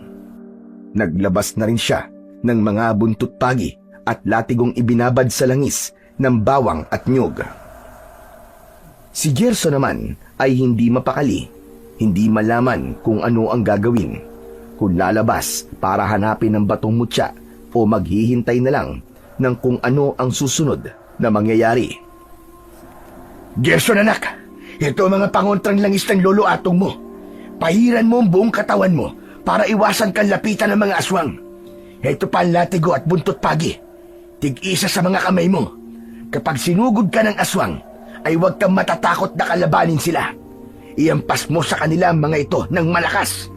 Uulitin ko anak, huwag na huwag kang matatakot sa kanila. Pero, paano po yung mutya, Tay? Yun po ang mas kailangan natin ngayon laban sa mga aswang. Medyo naiinis si Gustim. Pagalit niyang sinabihan ang anak. Pwede ba anak? Huwag mo nang isipin ang mutyang yun, kalimutan mo na yun. Hayaan mong iba na lang ang makapulot doon. Hindi sa minamaliit kita bilang isang bata. Ang ayoko lang, mapapahamak ka at matutulad ka sa sinapit ng lolo Atong mo. Pero paano po ang mga kababaryo natin, Tay? Wala po magtatanggol sa kanila. Hindi niyo po ba naririnig ang mga sigawan nila, Tay? Natigilan si Gustim. Nooy dinig na dinig niya mismo sa kanilang kapitbahay ang takot na mga sigawan. Ang ilan pa nga ay nakaririnding sigaw ng brutal na nilalapa ng mga aswang. Kung ayaw niyo po, Tay, na ako maging tagapangalaga ng mutya, kayo na lang po sumalo. Hanapin niyo po ang mutya at iligtas niyo po mga kababaryo natin, Tay. Sige na po. Muling natigilan si Gustim at nag-isip. Hindi ko sasaluin ng mutyang tinanggihan ko na anak. Hahanap na lang ako ng ibang paraan kung paano ipagtatanggol ang mga kababaryo natin. Umiling-iling si Gerson sa sinabing yun ng ama. May gusto pa sana siyang sabihin, pero biglang may ibinulong sa kanya ang kanyang espiritong gabay. Nag-concentrate si Gerson. Ang mga kamay niya ay unti-unting iniaangat sa ere. Biglang nanginig ang buo niyang katawan na parabang pinasukan yun ng kuryente. Bunga nito'y nataranta si Gustim. Anak! Anak! Ano nangyayari sa'yo? Anak! Nang muling nagdilat ng mga mata si Gerson, ay napaatras sa takot at pagkagulat si Gustim. Nag-iba ang kulay at hugis ng mga mata ni Gerson. Naging parang mata ng ahas. Ang sa kanan ay naging makinang na puti at may guhit na itim. Ang sa kaliwa naman ay kulay makintab na itim na may guhit na puti sa gitna. Sumunod ay may ibinulong si Gerson sa hangin. Magsilabas kayo mula sa akin. Hanapin niyo ang dapat hanapin. Ihanda niyo ako sa laban, sa kasamaan. Dalawang usok ang mabilis na naglabasan mula sa mga paa ni Gerson. Usok na itim at usok na puti na parehong hugis kobra. Mabilis na gumapang ang mga ito palayo. Sa gulat ni Gustim ay dinaanan siya ng puting usok at tinuklaw. Pagkaraan ay mabilis itong lumayo at sinundan ang itim na usok palabas ng kanilang kubo. Ano nangyayari anak? Bakit ako tinuklaw ng puting usok na hugis kobra? Anong ibig sabihin nun? Humanda ka po, Tay, sa mga posibleng mangyayari. Mga aswang at kampo ng dilim po makakalaban natin. Samantala, ang mag-amang Lando at Empoy ay nakarating na sa kanilang bahay. Labis silang natakot nang madatna ng kanyang asawa na sigaw ng sigaw sa loob ng kanilang kwarto. Naglock ito ng pinto at ang mga aswang ay buong bangis na sinisikap na sirain yon. Ang isa pang labis na nagpakaba sa kanila ay nang mapansin nilang parang sinundan sila ng marami pang aswang. Naku, Bakit parang sinusundan pa tayo ng mga aswang, anak? Akala ko ilalayuan nila tayo matapos natin silang hatawin ng buntot ng pagi. Nalilito ring napatingin si Empoy sa suot nilang medalyon na bigay sa kanila ni Mang Mitoy. Nang mapansin niyang parang nagdidilim ang kulay nito'y kinabahan siya. Napatingin din siya sa medalyon ng kanyang ama. Lalo pa siyang kinabahan nang mapansing maging ang medalyon nito'y ganun din. Ay, tignan niyo po medalyon niyo. Nagdidilim po. Peke po yata itong mga medalyon na binigay sa atin. Di po ba sabi niyo po sa akin dati, karaniwan ng mga medalyon kapag gumagawa ay nagliliwanag. Pero ito po suot natin, parang kabaligtaran. Nagdidilim po. Gulat ding napatingin si Lando sa kanyang medalyon. Noon lang niya napansin yun. Oo nga no. Teka, pero bakit naman peke ang ibibigay sa atin ni Kami, Toy? Palagay ko po tayo ay niloloko lang niya po tayo. Napansin ko po kasi dati, nakakaiba siya kung umiti. Halata po may binabalak siyang hindi maganda. Ang mabuti pa po tay, tanggalin na po natin itong mga medalyon. Para po kasing ito nagtatawag sa mga aswang eh. Huwag mo munang huhubarin, anak. Baka lalo tayo mapahamak kapag hinubad mo yan. Sa puntong yun, tuluyan ng nagdagsaan sa palibot ng kanilang bahay ang mababangis na mga aswang. Sige na po tay, hubarin na po natin. Nandito na po yata ang lahat ng mga aswang. Nang sabay-sabay na mag-atungalan ang mga aswang at sabay-sabay na rin sanang susugurin ang mag-ama, ay isang puting usok ang biglang lumitaw kung saan. Lingid ito sa kaalaman ng mag-ama at pati na rin sa mga aswang. Mabilis itong gumapang patungo kina Lando at Empoy. Pinagtutuklaw nito ang mag-ama nang hindi nila namamalayan. Matapos ito'y dumiretso ito sa kwartong kinaroroonan ng asawa ni Lando at tinuklaw rin ito. Makaraan ay unti-unti na itong humalo sa hangin. Sa kinaroroonan naman ni Mang Mitoy, hawak-hawak na niya ang batong mutya. Kumikislap sa tuwa ang kanyang mga mata habang itinataas ito sa ere. Sa wakas, isang makapangyarihang mutya ang napasa kamay ko. Ngunit hindi namamalayan ng matandang antingero na may isang itim na usok na biglang lumitaw sa kanyang likuran. Mabilis itong gumapang at galit na tinuklaw sa paa. At katulad ng puting usok, ang itim na usok ay unti-unti ring naglao sa hangin pagkatapos. Sumunod na nangyari, biglang nagliwanag ang batong mutya na hawak-hawak ni Mang Mitoy. Ang liwanag nito ay parang may isip na unti-unting pumasok sa katawan ng matanda. Dahil sa enerhiyang taglay nito ay talagang napapikit ng mariin si Mang Mitoy. Tuloy nanginig ang buong katawan. Dahan-dahan nagmulat ng mga mata ang matanda. Ang mga mata nito ay nagbago at naging tulad ng kay Gerson. Sa wakas, naganap na. Simulan na natin ang pagpapagana ng kapangyarihan ng mutya ng dalawang ulo ng kobra. Tinangkang pagsanibi ni Mang Mitoy ang kapangyarihan ng mutya at ng kanyang itim na kapangyarihan. Nasa mukha niya ang pag-aalalang baka hindi magtagumpay ang sanib puwersa. Ngunit nang maramdaman itong tila nagtagumpay, ay maluwang itong napangiti. Tagumpay ang gusto kong mangyari. Ngayon ay simulan naman natin subukan kung gaano ka-epektibo ang sanib puwersa ko. Tumambit si Mang Mitoy ng isang orasyon. May tinatawag ito mula sa paligid. Isa-isang nagdatingan ang napakapangit na mga pulang mga aswang sa kanyang palibot. Mga aswang na pula, makinig kayong lahat sa akin. Tutulungan ko kayong hanapin ang nagtataglay ng mutyang kinatatakutan nyo. Isang bata ang nakakuha nun. Pupuntahan ko siya at ang kanyang ama para kunyaring tutulungan ko sila. Magbibigay ako ng hudyat sa inyo kung kailan nyo sila sama-samang susugurin. Lapain nyo sila at pagpiestahan hanggang sa kahuli-huli ang patak ng kanilang dugo at kahuli-huli ang himaymay ng kanilang mga laman. Sabay-sabay na nagsiatungalan ang mga aswang na halatang wala sa sariling katinuan. Pagkatapos ay nangalat ang mga ito sa paligid at pansamantalang nagsitago kung saan-saan. Si Mang Mitoy naman ay pinuntahan na ang mag-amang Gustim at Gerson sa kanilang kubo. Sa mga labi nito'y namumutawi ang kakaibang ngisi.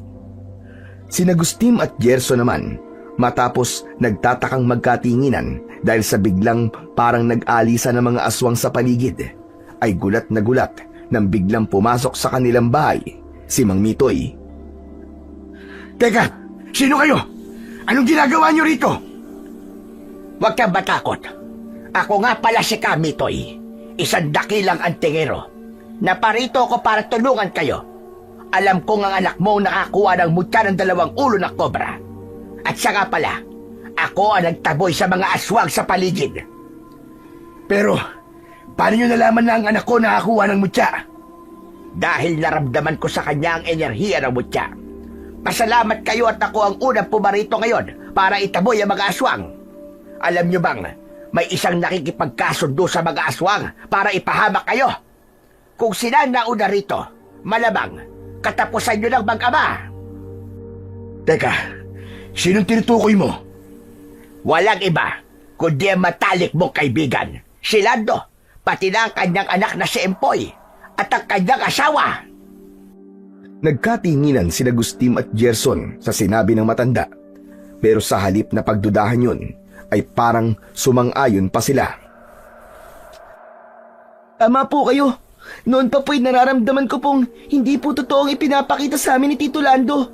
May lihim po silang inggit sa amin. Siya nga anak, sa sitwasyon natin ngayon, hindi natin sila basta-basta pagkakatiwalaan. Malamang isasalakay ulit ang mga aswang sa pangungunan nila. Kaya kailangan nating maganda laban sa kanila, anak. Binalingan naman ngayon ni Gustim si Mang Mitoy. Mang Mitoy, paano niyo tutulungan ang anak ko? Hindi niya hawak ngayon ang kanyang mutyang bato. Madali lang. Ituturo ko sa inyo ang mga dapat gawin kung paano pagaganayin ang mutya kahit hindi ito hawak ng anak mo. At itinuro nga ng matanda ang mga dapat gawin at kung paano iisahan sina Lando, Empoy at ang mga kasabwat ng mga itong mga aswang. Ang mag-ama naman ay matamang nakinig. Ngunit si Gerson ay mahahalatang naguguluhan sa mga nangyayari. Biglang parang balisa siya at wala sa sarili. Matapos maituro lahat ni Mang Mitoy ang mga dapat gawin, ay siya namang humahangos na pagdating ni Nalando at ang asawa nito at si Empoy. Paring Gustim, Gerson, mabuti na lang at ligtas kayo. Nandito ka rin pala, Kamitoy. Pero teka, pare! Mabilis na nilapitan ni Lando sina Gustim at Gerson at inilayo sila kay Mang Mitoy. Pare, lumayo kayo kay Mang Mitoy. May masama siyang balak sa inyo. Alam niyo ba binigyan niya kami ng peking mga medalyon na pangontra daw sa mga aswang? Pero ang totoo pala, lalo pa nagtatawag ng mga aswang ang medalyon na yun. Mabuti na lang at bigla silang nag-atrasan na hindi ko maintindihan. Kung hindi katapusan na sana ng pamilya ko. Huwag kayo maniniwala sa kahit na ano sasabihin niya. Isa siyang masamang antingero. Galit na sumagot naman si Gerson. Anong pinagsasasabi mo, Tito Lando? Tutulungan ako ni Mang Mitoy sa mutya ko. O baka mas tamang sa inyo kami dapat lumayo ni tatay. Alam na namin na kumakampi kayo sa mga aswang.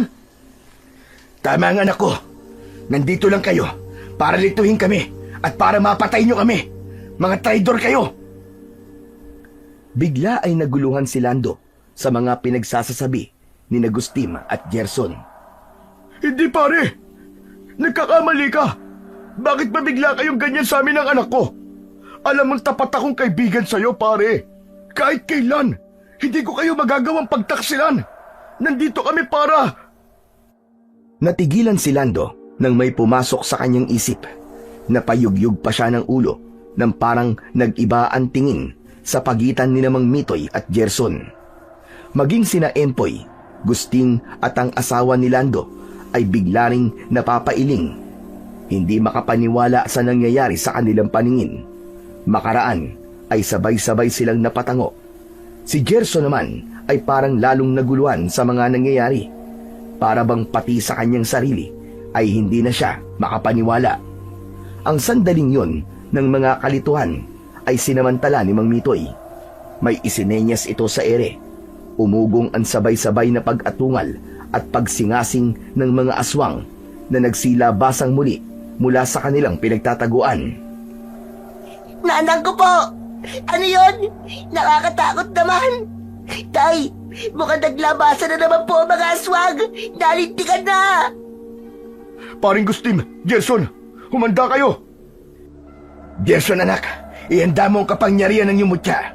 Makinig ka sa iyong gabay. Gawin mo lang kung anong ipapagawa niya sa'yo.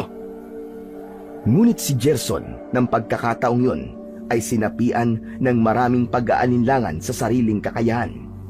Sinubukan niyang pagganahin ng kapangyarihan ng kanyang mutya, ngunit parang kahit na anong gawin niya, ayaw gumana. Kaya naman, nang mapansin siya ng kanyang ama, ay nagtaka na rin ito. Bakit anak? Ano ba nangyayari? Sabihin mo! Tay, hindi ko po mapagana ang mga kapangyarihan ko. Paano po nangyari to? Ano ka mo? Anak, gawin mo lang ang lahat ng mga itinuro sa'yo ni Kamitoy. Mag-concentrate kang maigi. Muling tinangka ni Gerson na pagganahin ng kapangyarihan ng kanyang mutya, ngunit kahit na anong pilit niya, lalong ayaw gumana. Sa nakikitang nangyayari kay Gerson, ay palihim na napangisi si Mang Mitoy. Pagkaraan ay muli itong may isinenyas sa ere. Gerson, humanda ka! Ito na ang wakas mo! Ang hindi karapat-dapat ay hindi kailanman pipiliin ang mutya. Isa kang masamang nilalanga! Walang ano-ano'y nagsisugod ng mga aswang sa loob ng bahay ni Gerson. Halos sirain ng mga ito ang pintuan. Nataranta si Agustin, Lando, Empoy at ang asawa ni Lando. Hindi nila alam ang kanilang gagawin sa pagkakataong yun. Napakarami kasi ng mga aswang. Sobrang kinabahan si Gerson. Wala na siyang nagawa kundi ang mapaatras pahiwalay sa kanyang mga kasama. Paring Lando, Empoy, magtulong-tulong tayo. Magkatalikod dating labanan ng mga aswang na yan. Sa gitna natin ang asawa mo. Kay Gerson ay para namang wala na silang pakialam. Mapahiwalay man ito sa kanila. Binaliwala lang siya.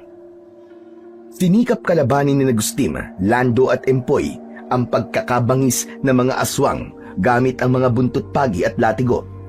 May ilan naman silang napapatumba, pero may isang bagay silang napansin. Mukhang hindi sila pinagtutuunan ng pansin ng mga aswang. Parang dinadaan-daanan lang sila. Parang mas si Gerson ang pakay ng mga ito at sugurin. Si Mang Mitoy naman, sa ikatlong pagkakataon, ay sumenyas ulit sa ere. Bunga nito'y bumilis ang pagkilos ng mga aswang. Agad na pinagkumpulan ng mga ito si Gerson. Hanggang sa kasabay ng galit na pag-atungan ng mga aswang ay kasamang maririnig ang malakas ding sigaw ng paghingi ng saklolo ni Gerson na nooy wala nang magawa ng tuluyan ng pagtulungang lapain ng mga aswang. Ah! Tulong! Mga bulagya kayo! Isinusumpang! Naputol ang kakatwang sinasabi ni Gerson nang pati ang bunganga niya ay brutal na winakwak ng mga aswang. Samantala, si Mang Mitoy na natutuwa sa kanyang tagumpay ay muling may isinenyas sa ere. Ngayon naman ay katapusan na ninyong lahat. Walang ano-ano'y nanumbalik sa kanilang katinuan ng mga aswang. Galit na binalingan ng mga ito sina Mang Mitoy at sina Agustin, Lando at ang kanyang asawa at si Empoy. Tinangkang sumugod ng mga ito. Inabutan pa nila si Agustin at Lando. Kaya naman, napilitang makipaglaban ng dalawa. Nakapagpatumba sila ng hanggang 10. Sila naman ay nakatanggap ng ilang matitinding mga kalmot mula sa mga aswang. Hanggang sa walang ano-ano'y biglang nagsipag-usok ang katawan ng lahat ng mga aswang sa paligid hanggang sa magkandasunog at maging abo. Nang pati ang bahay ni Agustin ay magsimulang masunog, ay dali-dali silang nagsilabas na lahat.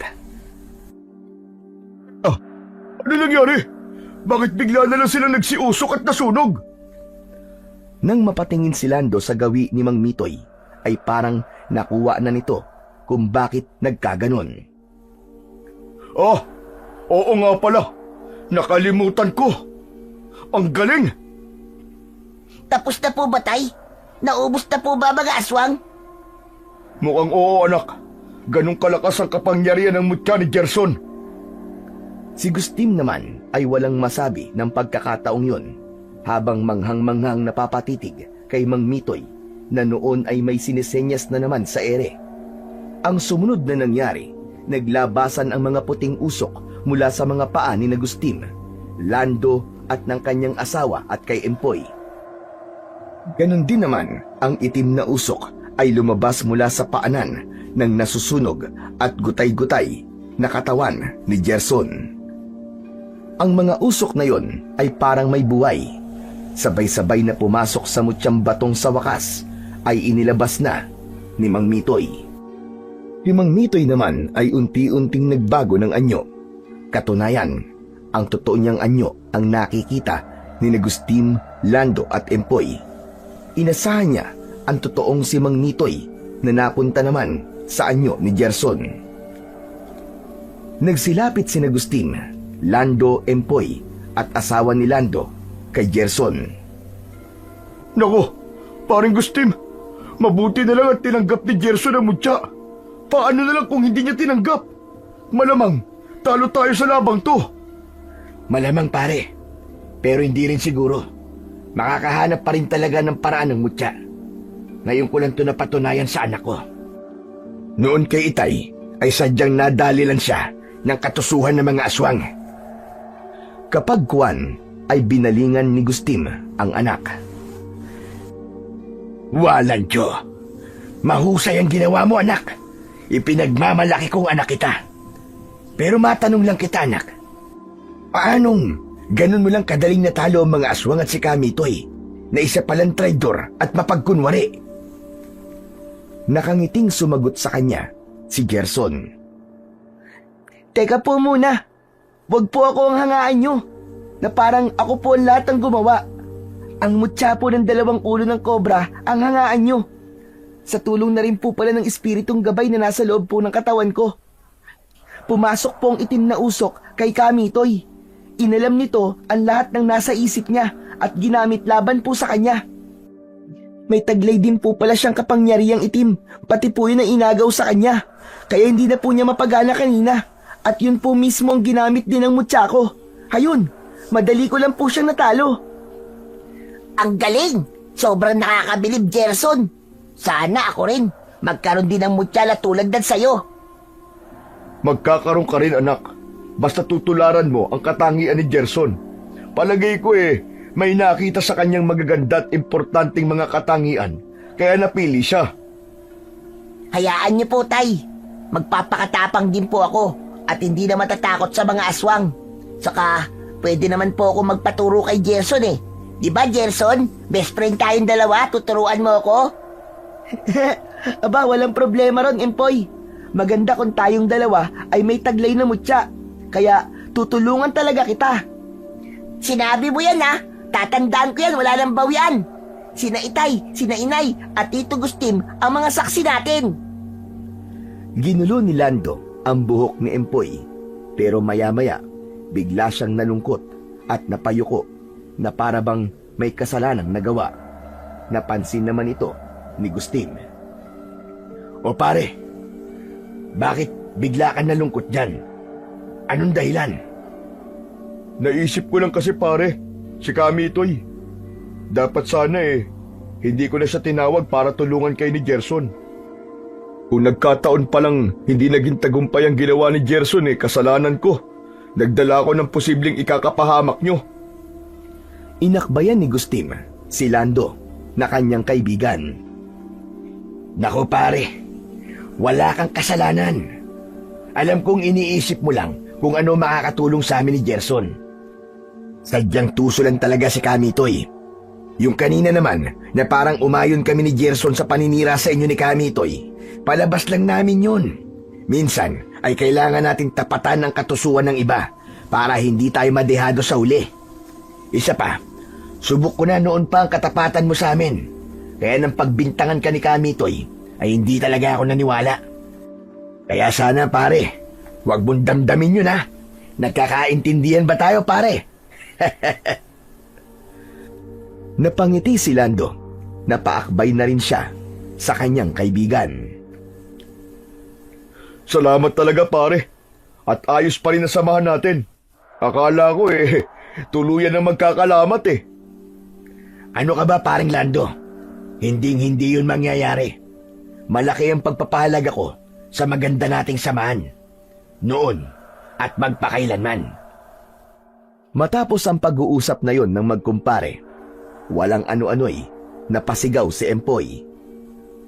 Tay! Tito Gustim! Si Gerson po nawawala! Gulat na nagpalinga-linga sa paligid sina Gustim at Lando, pati na rin ang asawa ni Lando. Ano? Paano bigla siyang nawala, Empoy? Hindi ko rin po alam, Tito. Akala ko pareho kaming nakatanaw sa nasusunog yung bahay eh. Pero paglingon ko po sa kanya, wala na po pala siya. Naku, hanapin natin siya paring Gustim. Hindi kaya may isang aswang pang natira at sinamantala siyang dagitin? Hindi pwede yun pare. Kung may natira pa, mararamdaman siguro yun ng kanyang mutya at bibigyan siya ng babala. Kung ganun, nasan kaya siya? Maya-maya pa, nagulat sila nang sa likuran nila ay may nagsalita. Nandito po ako, Tay. Tito Lando. May dalang botelya si Gerson. Yun ang agad nilang napansin dito pagbaling nila. Teka, anak, saan ka ba nang galing? At saka, ano ba yan dala-dala mo? Binulungan po ako ng aking gabay, Tay. Ang mga abo po pala ni Kamitoy ay nagtatangkang tumakas. Inutusan po akong harangin ng gumagapang niyang mga abo at isilid po dito sa botelyang may lamang pangontrang langis. Aba, ganun ba? Pero bakit kailangan pang ipasok yan? Kapag hindi daw po ipinasok dito, ay posible po siyang muling mabuhay dahil sa epekto po ng dating gamit niyang itim na kapangyarihan. Ngayong nababad na po dito ang abo niya sa pangontrang langis na to, ang huling gagawin po natin para tuluyan siyang mawala ay sunugin po natin ito sa susunod nating pag-uuling. Mahirap daw po kapag muli siyang nabuhay. Magiging mas malakas po at mas makapangyarihan po siya at posible raw pong mabawi niya ang kapangyarihang itim na naagaw ng batong mutya. Ganun ba? O sige, bukas na bukas din ay pupunta ulit tayo sa kakahuyan para balikan ang inuling natin. Tuloy, gagawa ulit tayo ng bagong mga uling para maisamang masunog yan anak. Mamumulak na rin tayo ng mga puno para sa gagawin natin bagong bahay natin. Kinabukasan niya ay maaga silang sama-samang nagpunta sa kakahuyan para isagawa ang mga napagplanuhan nilang gawin ng nagdaang gabi. Ang pinakaimportante ay yung huli nilang gagawin. Nagsunod na sila ng bagong mga sangang uulingin sa malaking hukay. Inilabas na ni Gerson ang botelyang naglalaman ng abo ni Mang Mitoy. Isang munting orasyon muna ang pinabigkas sa kanya ng kanyang gabay. Makaraan ay inihagis niya ang botelya sa malaking apoy. Ang alaala ng isang masamang nilalang ay tutuldukan na. Patunay lang ito na walang kasamaang nagtatagumpay sa huli. Umutok ang botelyang yon. Kasunod nito ay narinig nila ang galit na tinig ni Mang Mitoy habang papahinang humahalo sa apoy. Mga walang hiya kayo! Hindi pa ito ang katapusan ko! Maghihiganti ako! At doon na tuluyang natuldukan, maging ang tinig ng kaluluwa ng matanda. Nang pati abo niya ay masunog, nagdulot ito ng napakaitim na usok. Sa wakas, magiging matiwasay na ulit ang baryo natin dito sa Baryo Cosby. Sana nga, magtuloy-tuloy na pare. Sana, wala nang bagong Kamitoy na babangon. Kahit may bumangon pa pare, nandito naman na ang anak ko na tagapangalaga ng mutya ng 2 ulo ng kobra. May tagapagtanggol na tayo laban sa mga aswang at maging sa mga masasamang elemento sa paligid na nais tayong bulabugin. Sumingit din si Empoy.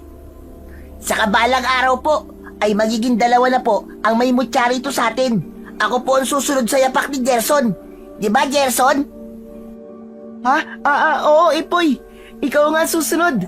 Ang susunod, the Super Ingo. At nagtawanan silang lahat sa birong yun ni Gerson. Masaya at payapa na silang namuhay pagkatapos ng madugong pagsalakay na yon. Ang bawat tao sa baryo ay malaya nang nakakalabas anumang oras nila gustuin, lalo na sa gabi. Tinuturuan ni Gerson ng kaibigan niyang si Empoy ng paraan ng pakikipaglaban. Gabi-gabi silang nagbabantay kasama ang ibang mga kalalakihan sa pangunguna ni Mang Gustin at Mang Lando. Hindi sila nagpakampante at tinitiyak nila na wala ng masamang nilalang ang maaaring makapambiktima sa kanilang baryo. Ngunit lubos ang paniniwala nila na sa tulong ni Gerson at ng mutya ng 2 ulo ng kobra ay magtatagumpay muli sila laban sa kampon ng kadiliman.